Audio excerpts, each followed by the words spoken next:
hati kami untuk kebenaran firman-Mu dan firman-Mu memerdekakan kami Tuhan. Urapi hamba-Mu dengan pengurapan khusus siang ini sehingga berita firman Tuhan yang disampaikan sungguh-sungguh keluar dari isi hati Allah sendiri. Dan biar firman-Mu boleh menguatkan, meneguhkan, bahkan menegur kami. Kami siap dikoreksi Tuhan siang hari ini. Dan kalau ada kuasa-kuasa kegelapan yang mengganggu konsentrasi kami bersatu hati, kami ikat, kami patahkan di dalam nama Yesus Tuhan. Kami siap menerima berkat firman Tuhan. Yang siap sama-sama kita katakan amin, amin. Silakan duduk Bapak Ibu sekalian, shalom. Ya, senang sekali pada saat ini kembali saya berada di tengah-tengah Bapak Ibu sekalian untuk menyampaikan kebenaran firman Tuhan. Sebelumnya saya mengucapkan minal aidin wal faidin, maaf lahir batin bagi saudara yang merayakannya. Baik Bapak Ibu saudara yang kasih Tuhan, pada siang hari ini saya diberi tema khotbah yaitu komunitas kecil dalam keluarga Allah adalah tempat untuk bertumbuh bersama. Sekali lagi, komunitas kecil dalam keluarga Allah adalah tempat untuk bertumbuh bersama. Kita buka Alkitab kita dari Efesus pasal 4 ayat 14 sampai yang ke-15.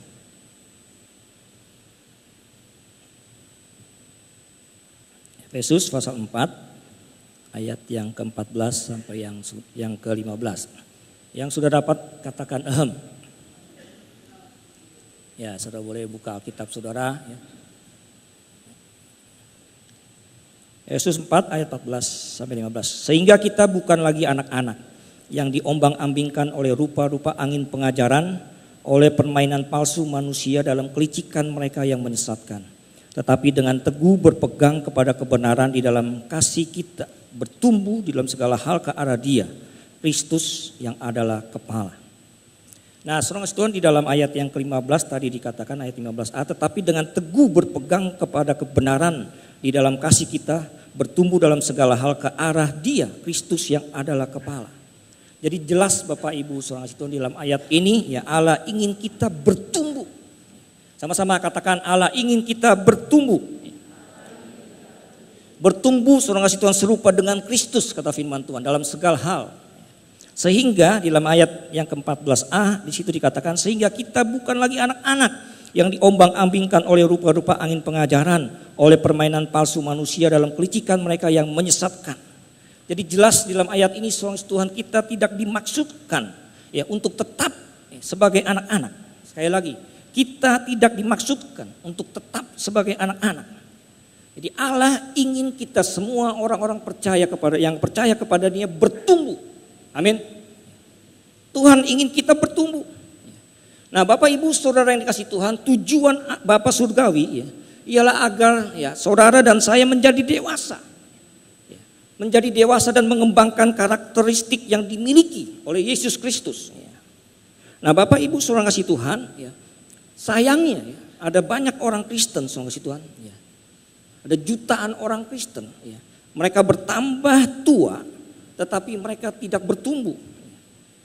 Sekali lagi ada banyak orang Kristen bertambah tua umurnya gitu, tapi mereka tidak pernah bertumbuh. Nah, mereka tertahan sebagai bayi-bayi rohani yang terus menerus gitu kan. Tetap dalam pakaian ya bayi, dalam sepatu bayi. Sebabnya adalah saudara Tuhan ada banyak mereka ya tidak mau bertumbuh. Jadi sekali lagi penyebabnya adalah karena mereka tidak pernah berkeinginan ya, untuk mau bertumbuh. Bertahun-tahun ikut Tuhan tetapi tidak pernah bertumbuh. Saudara kasih Tuhan, tentu kita sebagai orang tua, bapak, ayah, bahkan sebagai opa, kungkung gitu kan. Ya, saudara kasih Tuhan, betapa senangnya kalau kita punya bayi, ya, punya cucu yang masih kecil. Waduh, baru berapa bulan sampai setahun 2 tahun lucu. Kita senang main sama anak-anak kita, sama anak kita sama cucu kita ya kan. Ya, nang ning kung ya kan, wah betul seneng mau ya, pergi kerja pulang mau buru-buru pulang gitu kan, mau ketemu sama cucu. Ya sebentar lagi saya mau punya cucu juga nih Bapak sekalian gitu kan. Ya senang mau pulang. Ya. Setahun 2 tahun masih lucu, tapi bayangin saudara ngasih Tuhan kalau udah 5 tahun, 10 tahun, 20 tahun, 30 tahun saudara ngasih Tuhan, gitu kan. Ya. Masih tetap dalam keadaan baik, masih diajak main nang ning kung. Wah saudara ngasih Tuhan, betapa sedihnya kita ya sebagai orang tua. Ya, sebagai opa, sebagai kungkung gitu kan. Ya. Sedih kita. Ya. Saya kemarin dapat kiriman, tadi saya minta sama Pak Abed Ya, belum dikirim lagi, saya mau save, saya mau tayangin saudara Tuhan. Ya, bukannya mau di save malah di delete hilang. Nah, kemarin saya dapat di grup WhatsApp alumni GBI Petamburan. Jadi Pak Albert kirimin tuh ada bayi berkumis sekarang Bapak Ibu sekalian. Karena vaksin palsu. Ada bayi berkumis. Saya juga sering pakai perkataan ini. Ya, ada banyak sekarang nih bayi berkumis, berjenggot, bahkan bercambang gitu. Di foto itu saudara Tuhan ya. Ini yang terjadi Bapak Ibu sekalian ya. Karena ada banyak orang Kristen ya tidak mau bertumbuh, ya, tidak punya keinginan untuk bertumbuh. Nah, Bapak Ibu saudara kasih Tuhan, tolong digarisbawahi bahwa pertumbuhan itu ya, pertumbuhan rohani itu tidaklah otomatis. Tolong garis bawah ini. Ya. Pertumbuhan rohani itu tidaklah otomatis. Ya. Agar kita bertumbuh secara rohani, dibutuhkan komitmen yang terencana. Tolong garis bawah ini. Dibutuhkan komitmen yang terencana. Jadi yang pertama kita harus mau bertumbuh. Kemauan, keinginan mau bertumbuh aja tidak cukup. Tetapi juga kita harus mengambil memutuskan untuk bertumbuh. Saya harus bertumbuh. Dan bukan hanya memutuskan untuk bertumbuh, tetapi kita juga ya melakukan upaya untuk bertumbuh. Ada daya, ada upaya yang kita lakukan untuk kita bertumbuh. Bertumbuh terus menerus di dalam pertumbuhan. Nah, saudara yang dikasih Tuhan, ya, tentu sangatlah wajar ya dan tepat saudara Tuhan kalau kita merasa gembira ketika ada seorang yang baru bertobat menerima Tuhan Yesus sebagai Tuhan dan Juru Selamat. Nah, saudara Tuhan, kita tahu ini satu peristiwa yang sangat penting, ya, satu peristiwa yang paling berarti dalam hidup kita, dalam setiap hidup orang percaya ketika kita dilahirkan baru di dalam Tuhan, kita menjadi ciptaan baru di dalam Kristus. Tentu kita setuju ini. Satu hal yang sangat penuh dengan sukacita, bahagia betul. Saya mengalami saat-saat itu ketika pertama kali dibaptis di tempat ini gitu kan. Saya di keluarga orang yang paling pertama baru menerima Tuhan. Setelah itu kakak saya yang lain. Wah, senangnya bukan main. Walaupun resikonya dalam bayangan saya mungkin saya akan diusir dari keluarga begitu kan. Nah, saudara kasih Tuhan satu penuh sukacita. Nah, tetapi saudara kasih Tuhan, peristiwa berarti dan kegembiraan yang mengikuti ini saudara kasih Tuhan ya, tidak membenarkan ya sikap mengabaikan ya, dan acuh tak acuh terhadap proses pertumbuhan. Proses pertumbuhan yang rumit yang harus dijalani ya, oleh setiap orang Kristen ya, melalui kelahiran baru ini saudara kasih Tuhan. Nah, Bapak Ibu saudara kasih Tuhan, pertumbuhan itu mencakup begitu banyak hal. Ya, banyak hal-hal kecil. Ya. Pertumbuhan memerlukan banyak waktu, perlu waktu. Ya, ada proses. Memerlukan banyak disiplin dan kadang-kadang memerlukan banyak kesabaran, ya, karena gampang. Ya. Di gereja kami ya, kita bergerak dalam penginjilan memenangkan jiwa-jiwa baru dari orang-orang yang Buddha dan juga orang-orang yang Muslim kita coba menangkan. Dan memang nggak gampang Bapak Ibu sekalian. Ya, mereka bertumbuh. Ya. Kadang-kadang nggak sabar juga ya. Sebagai gembala saya kadang-kadang nggak sabar. Udah, gitu kan. Tapi mereka masih bayi gitu kan. Perlu proses. Ya, nggak gampang Bapak Ibu sekalian. Nah, Bapak Ibu saudara yang kasih Tuhan, pertumbuhan baik fisik maupun rohani ya, selalu berhubungan dengan dua hal. Perhatikan baik-baik. Pertumbuhan ya baik fisik maupun rohani itu selalu berhubungan dengan dua hal. Apa itu? Yaitu pemeliharaan dan latihan. Pemeliharaan dan latihan. Nah, saudara kasih Tuhan, perhatikan baik-baik Bapak Ibu saudara kasih Tuhan, bahwa tidak ada seorang pun yang bertumbuh itu tanpa makan. Pasti kita sependapat dengan ini. Ya. Tidak ada satu orang pun yang bertumbuh tanpa makan. Bayangin ya seorang bayi gitu kan. Ya, bagaimana kita harapkan dia akan bertumbuh kalau kita nggak pernah kasih makan. Sebuah pohon ya tumbuh-tumbuhan ya bagi kita harapkan bertumbuh tambah besar dan menghasilkan buah tanpa diberi makan. Nah, saudara kasih Tuhan ya. Pertumbuhan kita ya secara langsung saudara kasih Tuhan itu berhubungan dengan tindakan kita mempelajari firman Tuhan secara terus-menerus. Sekali lagi, pertumbuhan kita secara langsung itu berhubungan dengan tindakan kita mempelajari firman Tuhan ya secara terus-menerus. Seperti sebuah pohon saudara Tuhan, dia akan bertumbuh ketika akarnya semakin dalam. Karena di lapisan atas airnya sangat sedikit sekali. Ya, ketika panas, terik menyengat, lama-lama habis di permukaan. Maka dia harus menerobos sampai yang sedalam-dalamnya, gitu kan, untuk dapat menyerap air, ya, makanan sehingga dia bisa bertumbuh, gitu kan. Nah, saudara kasih Tuhan, ini jelas, ya, kalau pemeliharaan ini penting untuk menghancurkan sebuah kebun, ya, nggak perlu kita acak-acak tuh kebun, gitu kan. Ya. Kita cabut, nggak perlu Bapak sekalian, sehingga dia mati, gitu kan. Yang perlu kita lakukan untuk menghancurkan sebuah kebun dia tidak bertumbuh, biarin aja, gitu kan, nggak usah diurus. Maka semak belukar akan mengitari dia, lama-lama tumbuh, lama-lama habis, mati sendirinya. Ya. Harus dipelihara Bapak Ibu sekalian. Ya. Di dalam Alkitab, ya, di dalam Mazmur pasal 1 ayat pertama sampai yang ketiga dikatakan, berbahagialah orang yang tidak berjalan menurut nasihat orang fasik, yang tidak berdiri jalan orang berdosa, dan yang tidak duduk dalam kumpulan pencemooh, tetapi yang kesukaannya ialah Taurat Tuhan, dan yang merenungkan Taurat itu siang dan malam. Ia seperti pohon yang ditanam di tepi aliran air yang menghasilkan buahnya pada musimnya dan tidak layu daunnya. Apa saja yang diperbuatnya berhasil. Wih, luar biasa. Seperti pohon yang ada di aliran sungai, selalu teraliri oleh sungai. Dia menyerap, ya, makanan, gitu kan, yang membuat dia bertumbuh. Semakin kuat akan semakin dalam akarnya, maka dia akan semakin kokoh. Ketika angin mencoba menjatuhkan, merobohkan dia tetap kuat. Ya, tidak goyang sedikit pun. Ya. Sama seperti kita ketika akar kita terus menerus, ya, mencari firman Tuhan dan kebenarannya, maka kita akan kuat. Nah, yang kemudian saudara Tuhan, ya, bukan hanya pemeliharaan, latihan yang teratur itu juga sangat penting. Perhatikan baik-baik. Latihan yang teratur juga sangat penting. Nah, coba kita bayangkan Bapak Ibu sekalian yang saya Tuhan, ya, kalau seorang anak dia hanya berbaring di tempat tidur, ya, dan dikasih makan setiap waktu, setiap saat dia dikasih makan, ya, saudara Tuhan, mungkin anak ini akan bertumbuh dan pasti bertumbuh karena dikasih makan. Tetapi anak ini tidak akan berguna. Perhatikan baik-baik. Dia memang akan bertumbuh, tetapi dia tidak akan berguna. Kalau saudara baca, ya, media berita, ya, hari-hari ini kita membaca ada seorang anak kecil yang umur 10 tahunan tuh. Ya. Saya baca sekelebat aja. Itu pertumbuhannya begitu pesat tuh. Beratnya hampir 200 kilo. Saya baca dia duduk di lantai, kesian, cuma bisa bolak-balik gitu kan. Mau keluar juga di pintu bisa kagak muat tuh, gitu kan. Badannya begitu gede, digotong gitu kan. Lagi diobatin nih supaya kurus. Ya, ini gambaran aja buat kita. Memang dia bertumbuh, bertambah besar. Ya, lebih besar dari yang sepatutnya dia harus bertumbuh malahan. Umur 10 tahun dan seperti begitu gitu. Tetapi saudara kasih Tuhan, dia tidak berguna.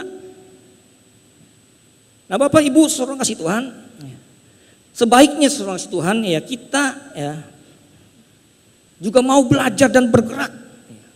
Belajar berjalan, maksud saya, belajar berjalan dan mulai belajar bergerak. Dan ketika kita mulai berjalan dan bergerak saudara kasih Tuhan, maka otot-otot kita, otot-otot bayi yang mulai bertumbuh itu akan bertambah kuat. Nah, Bapak Ibu saudara kasih Tuhan, secara rohani itu kan, ini mohon maaf saudara kasih Tuhan, secara rohani saudara kasih Tuhan, kita tidak dapat hanya menyelidiki Alkitab saja setiap waktu dan berharap kita akan bertumbuh. Mohon maaf nih Bapak Ibu sekalian, memang salah satu pertumbuhan ya karena dengan kita membaca Alkitab, gitu kan. Tapi saudara yang kasih Tuhan, tapi jangan hanya berharap hanya dengan membaca Alkitab saja kita akan bertumbuh. Hendaknya saudara, tolong garis bawah ini, hendaknya saudara Tuhan kita mulai beralih, ya, dari penyelidikan firman Tuhan dan mulai melayani, gitu kan. Sekali lagi kita mulai beralih dari penyelidikan firman Tuhan dan mulai melayani. Kemudian mengambil sikap, ya, mengambil prinsip-prinsip dalam Alkitab dan mulai menerapkannya dalam kehidupan kita sehari-hari. Nah, ini pertumbuhan kita akan menjadi dahsyat dan luar biasa. Jadi bukan hanya sekedar mempelajari, membaca firman Tuhan saja. Memang betul kita akan bertumbuh. Tetapi apakah dengan kita bertumbuh ini kita akan berguna? Belum tentu Bapak Ibu sekalian. Ya. Jadi sekali lagi dari penyelidikan Alkitab, ya, kita mulai, ya, menuju kepada pelayanan. Kita mulai mengambil prinsip-prinsip Alkitab dan mulai menerapkannya dalam kehidupan kita dalam dunia ini. Bapak Ibu sekalian yang kasih Tuhan, walaupun semua orang Kristen, ya, harus bertumbuh, Tetapi saudara Tuhan perhatikan baik-baik bahwa tidak semua kita itu akan bertumbuh dalam bidang yang sama dan dalam kecepatan yang sama. Enggak sama Bapak Ibu sekalian. Ya, Tuhan kasih karunia kita masing-masing untuk bertumbuh dalam bidang musik, yang lain sebagainya, ini di pemimpin, ada worship leader gitu kan. Enggak sama. Dan juga dalam kecepatan yang tidak sama, tergantung kita. Kadang-kadang kita punya teman yang sama-sama baru bertobat gitu kan. Ya. Kita melihat teman kita begitu cepat ya. Pertumbuhan rohaninya begitu cepat dan mulai melayani Tuhan gitu kan.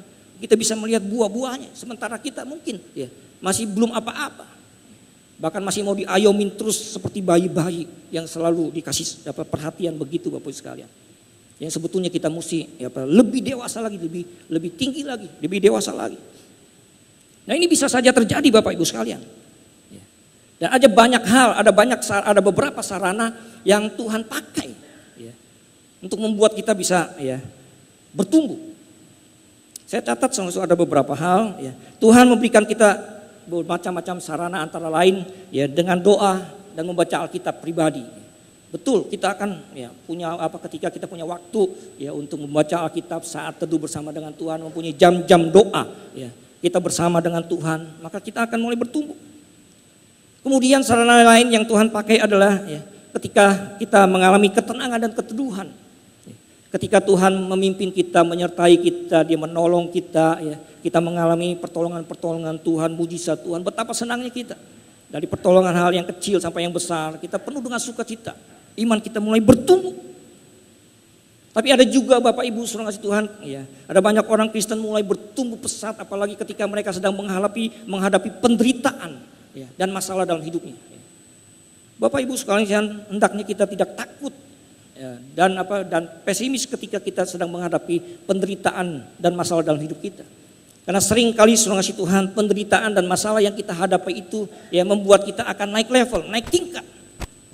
Dan setiap penderitaan yang kita alami saudara kasih Tuhan itu akan mematangkan kita. Setiap penderitaan yang kita alami itu akan mendewasakan kita. Sehingga kita mulai bertumbuh dari bayi yang selalu dicekokin menjadi ya seorang pribadi yang berdiri sendiri gitu kan, yang siap ya menghadapi tantangan dan rintangan gitu kan. Saudara yang kasih Tuhan, kemudian juga saudara kasih Tuhan dengan ya kita melayani Tuhan, ya, maka saudara kita akan bertumbuh. Ya. Karena dalam melayani Tuhan ada banyak saudara kasih Tuhan kepentingan, ya, ada banyak pribadi-pribadi, ada banyak ego yang ada di dalamnya gitu kan. Ya, besi menajamkan besi kata firman Tuhan. Nah, makanya situ kita dilatih. Ya, semakin bertumbuh di dalam Tuhan. Tetapi saya ingin sampaikan ada satu hal saudara Tuhan, ya, sarana yang paling penting, ya, sebetulnya sarana dasar yang paling penting, ya, yang membuat kita bisa bertumbuh adalah ibadah bersama atau persekutuan bersama. Ini dia Bapak Ibu, sesuai dengan topik kita pada siang hari ini. Ibadah bersama atau persekutuan bersama. Dalam ibadah bersama ini saudara kasih Tuhan ya kita bersyukur berkumpul. Tapi saudara Tuhan ibadah bersama ini memang mendatangkan kekuatan buat kita. Kita dengar firman Tuhan, kita dikuatkan dan diteguhkan gitu kan. Ya, kita datang dengan masalah, kita pulang dengan kekuatan baru, kesegaran baru dari Tuhan. Yes gitu kan. Tapi saudara kasih Tuhan ibadah bersama ini ya, komunikasinya satu arah. Ya setelah dengar firman Tuhan, saudara duduk ya pujian penyembahan dengan firman Tuhan, persembahan pulang gitu kan. Ya, komunikasi hanya satu arah. Ada satu lagi soal persekutuan yang luar biasa, yaitu soal persekutuan bersama. Ya. Bukan ibadah bersama, tapi persekutuan bersama dalam kelompok kecil. Ya, kita bilang saat ini dalam komsel. Ya. Saudara kasih Tuhan, ini yang lebih dahsyat, lebih luar biasa. Ya. Saudara kasih Tuhan, saya ingin garis bawahi di sini Bapak Ibu sekalian. Ya. Tolong perhatikan baik-baik bahwa pertumbuhan rohani itu tidak bisa terjadi dalam keterpencilan. Tolong perhatikan ini. Pertumbuhan rohani itu tidak bisa terjadi dalam keterpencilan. Ada banyak orang berkata, wah Pak sama aja lah, ya saya nggak perlu ke gereja. Ya. Hari-hari ini kan banyak siaran radio, TV, khotbah-khotbah rohani. Ya. Hamba-hamba Tuhan yang besar dipakai Tuhan luar biasa. Cukup lah Pak. Yang penting saya kasih perpuluhan tetap ke gereja gitu kan. Saudara Tuhan ada banyak orang berpikir, ada yang ya saya cukup baca buku aja dah, sama aja gitu kan. Saudara Tuhan, pertumbuhan rohani tidak terjadi dalam keterpencilan. Kita butuh bersama, kebersamaan. Ibadah yang teratur dan setia saudara kasih Tuhan. Persekutuan bersama saudara kasih Tuhan itu sangat penting bagi pertumbuhan kekristenan kita. Sama halnya dengan makanan dan tempat bernaung bagi seorang anak yang sedang tumbuh.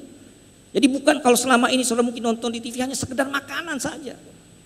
Tetapi tidak ada tempat bernaung. Dan persekutuan seperti ini saudara, bukan hanya kita menerima makanan saja. Tetapi merupakan tempat kita bernaung dan bertumbuh untuk kita dapat bertumbuh. Saudara yang dikasih Tuhan, ibadah itu saudara Tuhan seperti terang dan udara. Dan di dalamnya ada pertumbuhan rohani saudara Tuhan. Ada kekuatan di dalam persekutuan. Jadi jangan dianggap remeh Bapak Ibu sekalian. Ada satu kekuatan yang luar biasa di dalam persekutuan. Dan apa itu? Nah kita mau belajar hari ini Bapak Ibu sekalian. Di dalam Pengkhotbah pasal 4 ayat yang ke-12. Ya kita akan baca. Pengkhotbah pasal 4 ayat yang ke-12. Di situ dikatakan. Dan bila mana seorang dapat dialahkan, 2 orang akan dapat bertahan. Tali 3 lembar tak mudah diputuskan. Seorang dapat dikalahkan, tapi dengan kita lebih dari 3 orang, 2 orang, 3 orang, itu tidak mudah diputuskan. Seperti saudara kasih Tuhan, sebatang sapu lidi dengan mudah kita patahkan. Tapi ketika mereka berkumpul jadi satu kekuatan dan tidak gampang kita patahkan.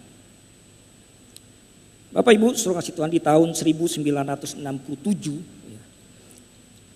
terjadi perang Indochina. Perang ini antara tentara Viet Cong, ini tentara pejuang bangsa Vietnam melawan tentara pendudukan Amerika Serikat. Nah, saudara tahu dalam sejarah tercatat bahwa Vietnam itu adalah sebuah negara kecil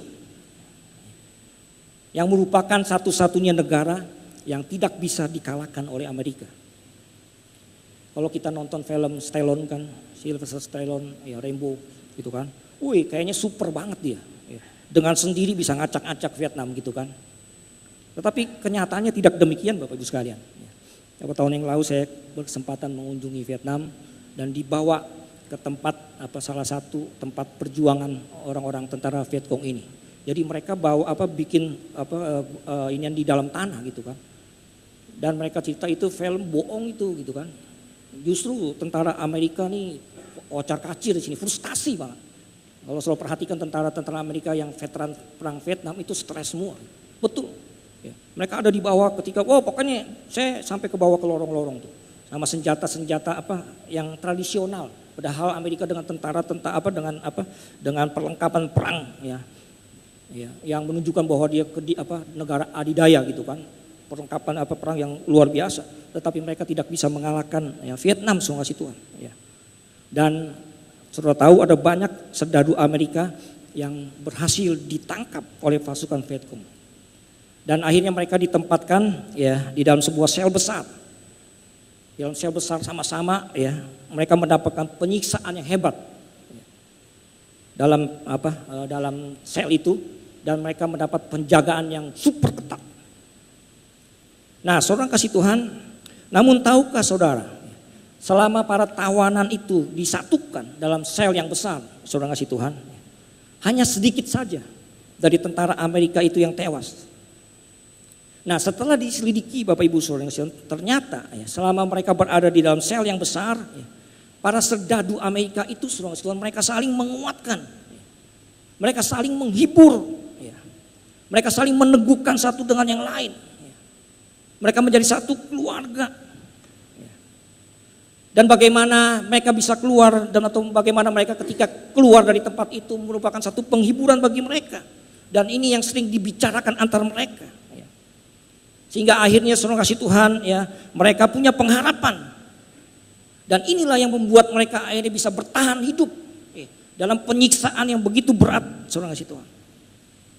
Nah, saudara kasih Tuhan, ketika tentara Viet Cong melihat hal ini saudara kasih Tuhan, akhirnya mereka mengubah sistem ya, penjara besar menjadi penjara yang kecil-kecil. Ya. Akhirnya ya, tentara Amerika dalam kelompok yang besar itu mulai dibagi, dipisah ke dalam sel-sel yang kecil.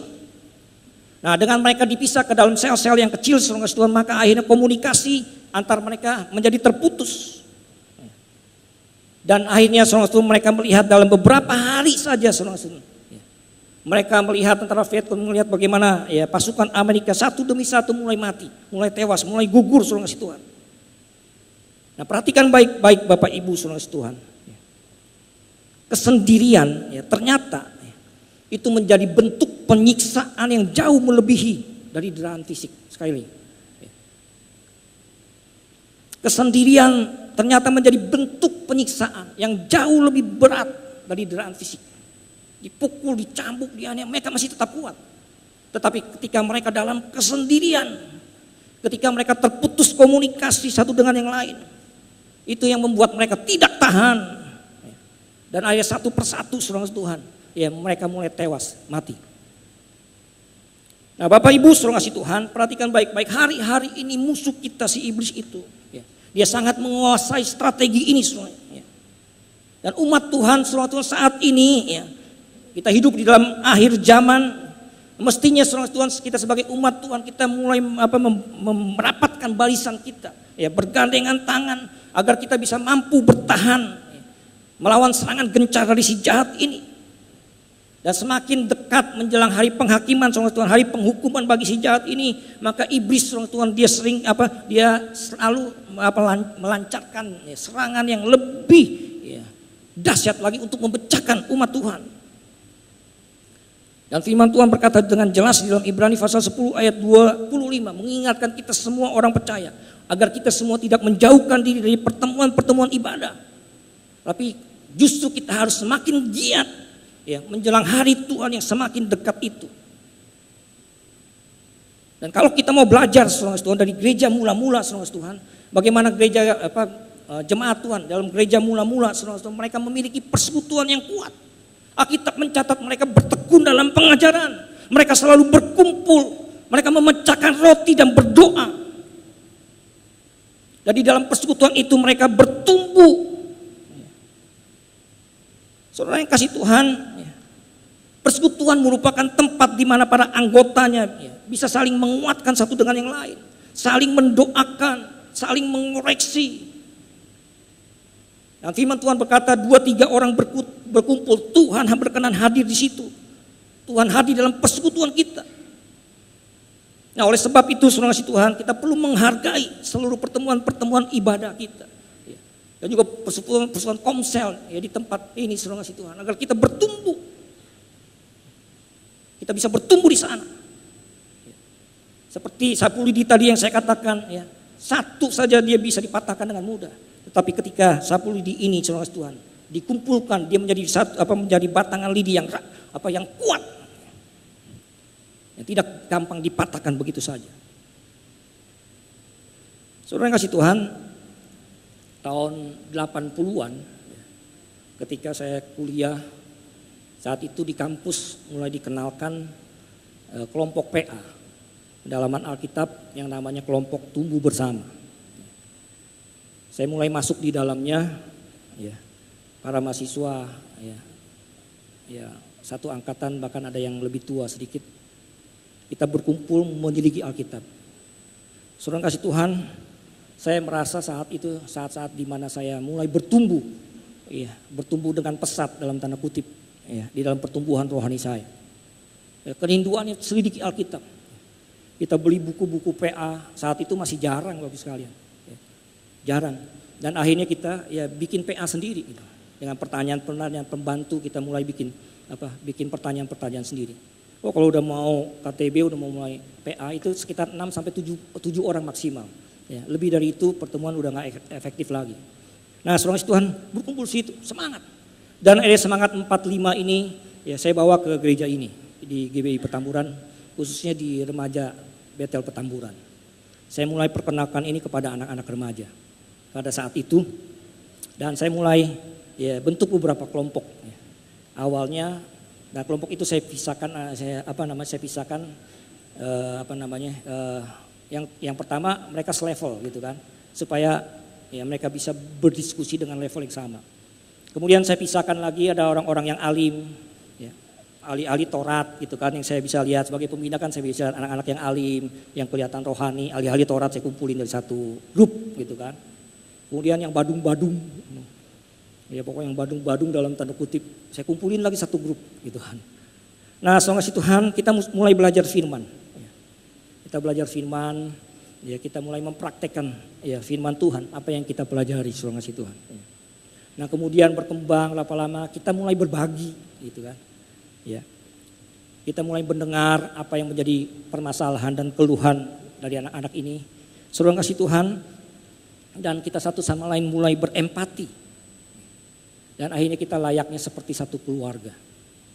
Saya bersyukur hari ini saudara kasih Tuhan itu anak-anak luar biasa. Dalam kelompok ini yang hanya sekitar 6-7 orang, saudara Tuhan, mereka pada akhirnya mulai berbagi, bercerita tentang masalah mereka.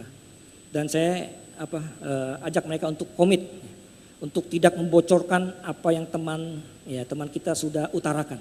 Itu masalah yang sangat prinsip, ya, penting, pribadi, tidak perlu disebarluaskan. Dan kalau perlu tidak ada seorang pun dari luar kelompok ini yang tahu. Dan saya bersyukur loh Bapak Ibu, sampai hari ini saya tidak mendengar masalah-masalah mereka satu dengan itu keluar. Jadi tidak ada satu orang pun yang bocor mulut sampai hari ini gitu kan. Nah, saudara kasih Tuhan, kita mulai bertumbuh. Menjadi Alkitab itu yang mendorong saya, bahan PA udah habis dilalap, ya, akhirnya bikin sendiri gitu kan. Saya mempersiapkan diri, wah kayaknya udah bagus nih. Tapi kenyataannya ya begitu kita mulai KTB, saya mesti berbesar hati, kerelaan hati ketika mereka mulai menyampaikan apa yang mereka dapat dari penelahan Alkitab. Dan ternyata Bapak Ibu sekalian, apa yang saya sudah selidiki itu rupanya mereka masih dapat sesuatu yang lain dari anak-anak yang lebih kecil gitu kan. Ya, mereka dapat sesuatu yang luar biasa lagi. Dan saya diberkati juga. Ya. Kita mulai memperhatikan satu dengan lain. Masalah satu adalah masalah semua. Dan kita mulai ya seperti satu keluarga. Ada satu anak yang nggak bisa sekolah karena orang tuanya, papanya meninggal. Gimana ini gitu kan? Dan akhirnya kita berusaha bagaimana anak ini bisa sekolah dan lulus. Saat itu saya juga belum kerja, masih mahasiswa, tapi saya kuliah sambil kerja. Saya ingat betul satu minggu saya dapat gaji itu 25.000. Dan akhirnya dia bantu, ngurusin dia ke sekolahannya gitu kan. Anak-anaknya seberapa yang mereka bisa dari uang jajan mereka kumpulin, anak dia bisa, yang penting bisa sekolah. Ya. Dan anak ini ya akhirnya bisa lulus. Dan saya bersyukur seorang kasih Tuhan. Ya. Kadang-kadang ada seorang ibu yang kata, Kim, dulu nama saya masih Peng Kim. Ya. Masih 3 balok, ya, belum ganti nama. Kim, gua serain anak gua melu. Gitu kan. Saya bingung, padahal umurnya gak beda jauh dengan saya, hanya beberapa tahun. Gua serain anak gua melu, waduh enak banget begitu. Anak ini dibina gitu kan. Dan beberapa waktu yang lalu saya bersyukur di Facebook ya mulai timbul lagi kan. Ya. Kata yo kapan kita ketemu lagi? Kakak masih ingat saya enggak? Dulu saya orang yang Badung yang terabaikan, yang dibuang. Tapi saya bersyukur hari ini karena ada KTU. Kapan kita ketemu lagi Kak? Ya bukan satu kesombongan Bapak sekalian, tapi satu hati yang terenyuh hati. Bahkan ada satu yang Badung pun yang terlibat narkoba belum lama meninggal. Ya, tapi dia meninggal di dalam Tuhan, dia jadi pengerja full timer di sebuah gereja gitu. Saudara kasih Tuhan, ada satu kesukacitaan di dalamnya. Ya. Jadi saudara yang kasih Tuhan, ya, pada dasarnya saudara kasih Tuhan, ya, kelompok kecil ini ya seperti keluarga kedua, bahkan lebih dari keluarga, bisa saudara kasih Tuhan. Ya. Jadi Bapak Ibu saudara kasih Tuhan, pada dasarnya keluarga adalah tempat yang nyaman. Ya. Kenapa tempat yang nyaman? Karena di dalamnya ada perhatian seorang ayah. Kita bisa menggantikan, salah satu bisa menggantikan figur ayah. Dalam satu keluarga kecil ini saudara kasih Tuhan ada kasih sayang ibu. Ada kepedulian ya, seorang dengan yang lain. Di dalam kelompok kecil ini saudara Tuhan ada orang-orang yang selalu ada saat dibutuhkan. 24 jam kita standby. Ketika teman kita tolong bantu doa, ya, kita berdoa bagi mereka. Gitu. Ada orang-orang yang selalu ya, ada saat dibutuhkan. Ada orang-orang yang selalu memberi telinga mereka saat yang lain tidak mau mendengar. Ada orang-orang yang mau mendengar kita. Di dalam kelompok kecil ada orang-orang yang selalu mengerti saat orang lain tidak mengerti, tidak mau mengerti. Kita mengerti dia, ada banyak orang apalagi yang badung-badung banyak ditinggalin. Ya, nggak semua pembina juga mau melayani orang-orang yang seperti ini. Gitu. Nggak banyak gembala juga yang mau melayani orang-orang yang seperti begini. Tapi dalam kelompok kecil ini ada orang-orang yang mau mengerti. Ada juga orang-orang yang selalu yakin saat yang lain ragu. Kita dengar di luar sana ada ketakutan dan kecemasan menanggapi persoalan dan masalah hidup kita. Tetapi dalam kelompok kecil ini adalah orang-orang yang selalu yakin, jangan takut, Tuhan akan menolongmu. Tuhan ada bersama dengan kau dan menumpangkan tangan berdoa buat saudara. Hal ini tentunya akan menimbulkan rasa iri ya bagi orang yang tidak memilikinya. Betapa penting satu keluarga, Bapak Ibu saya. Saya bahkan pernah membaca di sebuah negara bagian di Amerika, ada seorang wanita muda yang setiap liburan ya dia selalu menyewa satu keluarga untuk bisa bersama-sama dengan dia. Dan dia rela mengeluarkan banyak uangnya untuk hari yang dia sangat nantikan itu. Satu keluarga yang dia sewa pada waktu liburan. Dan ternyata Tuhan masa lalu dia penuh dengan kepahitan. Dia punya orang tua yang bercerai dan lain sebagainya. Dia membutuhkan kasih sayang dan dia dapatkan dalam satu keluarga itu. Saudara kasih Tuhan, di dalam kelompok kecil ini kita seperti keluarga. Saling menguatkan, meneguhkan. Dan mulai melayani Bapak Ibu sekalian. Dalam kelompok kecil itu bukan orang-orang yang biasa memimpin pujian saya yang dikasih. Yang belum pernah ayo pimpin pujian. Bahkan kita digilir. Ya, besok kamu yang pimpin PA ini, KTB ini. Sehingga mau nggak mau mereka mempersiapkan diri, mereka memacu dirinya untuk menjadi pemimpin. Dan saya melihat hari-hari ini juga banyak di antara mereka yang menjadi pemimpin-pemimpin. Soalnya di sini kita bertumbuh. Jangan abaikan ya, kelompok-kelompok kecil, ya, kelompok sel. Kalau saudara belum terlibat di dalamnya, siang ini ambil keputusan dan mulai terlibat di dalamnya. Yang setuju katakan amin. Oh haleluya.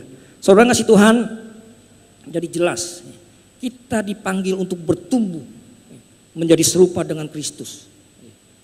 Menaruh perhatian dan perasaan yang juga terdapat di dalam Kristus Yesus. Nah ada dua hal saudara ngasih Tuhan, ada dua bagian ya, untuk melakukan hal ini agar kita bisa bertumbuh ya, menjadi serupa dengan Kristus. Yang pertama saudara ngasih Tuhan, ya, kalau kita ingin bertumbuh, yang pertama saudara itu berhenti memikirkan pikiran-pikiran yang tidak dewasa. Berhenti memikirkan pikiran-pikiran yang tidak dewasa, yang egosentris, yang memikirkan diri sendiri.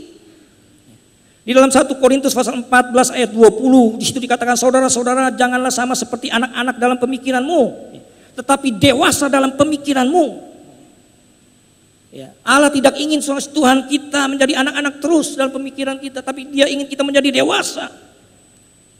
Nah, Bapak Ibu Tuhan, bayi-bayi Tuhan itu pada dasarnya mereka benar-benar egois.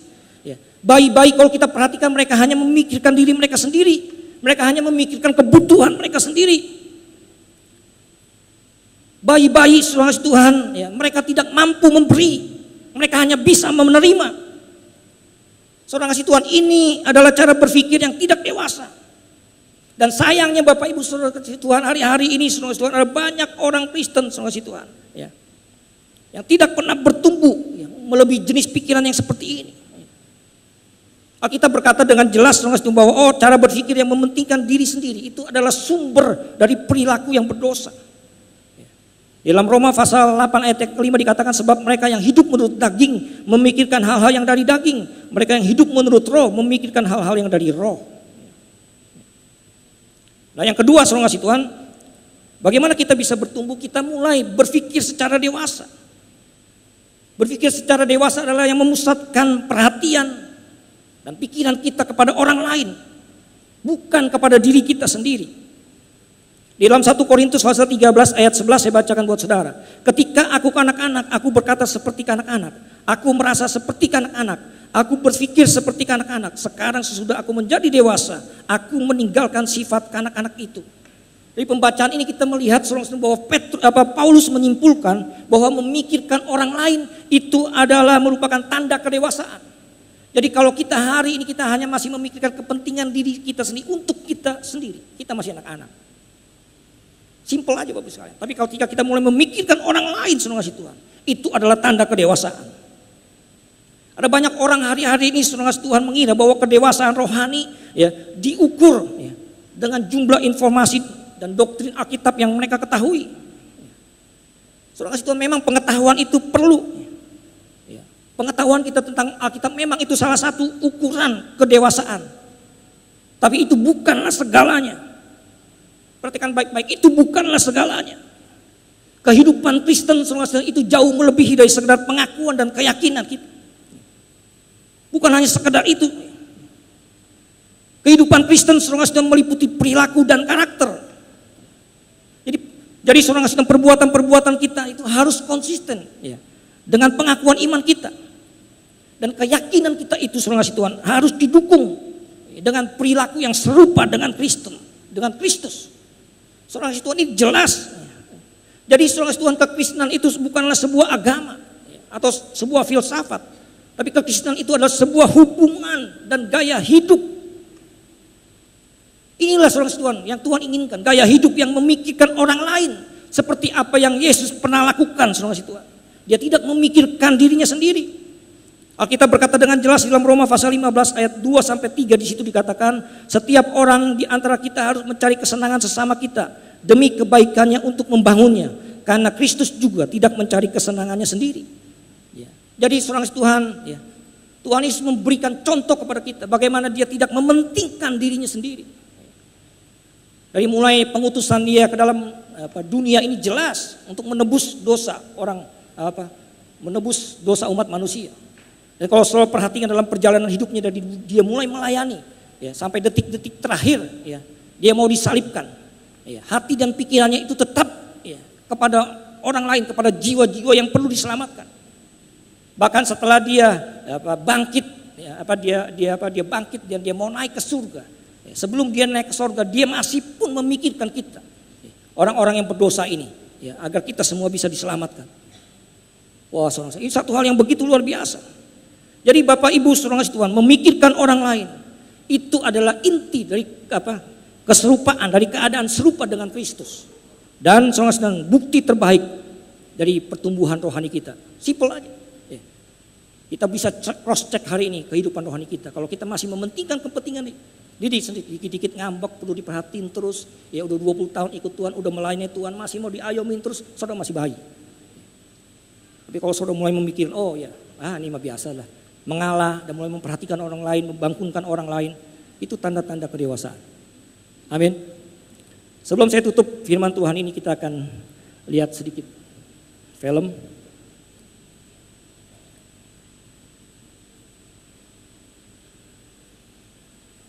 Bisa ditayangkan? Ya.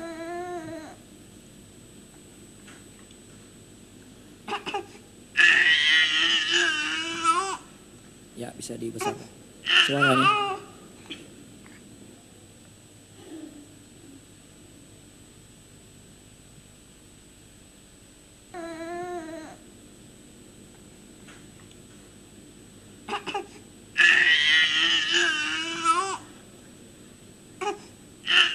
Suara bayi atau ini suara bayi nih. Saya pikir ada yang nangis nih bayi. Mana udah belum? Oh ya, ini deh. Ya kita lihat.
Ya, sudahlah. Ya, cukup. Baik Bapak Ibu sekalian, saya nggak tahu nih ada ibu yang iseng seperti begitu gitu kan. Tapi saya begitu mempersiapkan firman Tuhan ini, saya tangkap sesuatu yang luar biasa dari bayi ini gitu kan. Ya kalau bayi-bayi rohani seperti begitu Bapak sekalian. Dia nggak mau peduli ya temennya bagaimana perasaannya, ya ambil yang penting dia senang gitu kan. Kita mungkin bisa tertawa, tapi coba lihat kiri kanan saudara, kasih tahu. Kiri kanan saudara coba lihat, kasih tahu. Gue tahu tuh yang begitu tuh. Gue tahu siapa tuh yang begitu tuh. Gitu kan.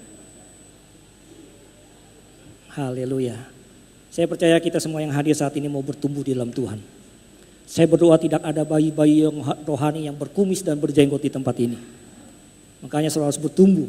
Dan sarana dasar yang paling penting adalah kita bertumbuh dalam ibadah seperti ini. Tapi ini hanya komunikasi satu arah. Dan jauh lebih penting ketika kita dalam komsel-komsel. Ya, komsel-komsel saya berharap tidak hanya sekedar khotbah dengan khotbah dan pulang. Tapi ada interaksi, ada diskusi, ada saling menguatkan satu dengan lain. Di situ sarana yang paling kuat, paling tepat untuk kita bertumbuh dengan pesan. Tuhan memberkati kita sekalian. Haleluya. Amin buat firman Tuhan. Mari kita nyanyikan sebuah lagu bagaikan bejana yang siap dibentuk. Saudara kasih Tuhan, pertumbuhan itu terus menerus. Tidak ada satupun dari kita yang bisa membanggakan diri bahwa kita sudah rohani, sudah dewasa. Kita terus bertumbuh menjadi serupa dengan Kristus. Itu sebabnya siang hari dengan rendah hati kita datang kepada Tuhan. Dan mau dibentuk oleh Tuhan. Dan mulai terlibat dalam kelompok-kelompok kecil kita menjadi kuat. Saling menopang, saling menguatkan, meneguhkan, bahkan saling menegur satu dengan yang lain. Agar kita tetap kuat dengan menjelang hari kedatangan Tuhan yang semakin dekat ini. Haleluya, bagaikan bejana siap dibentuk.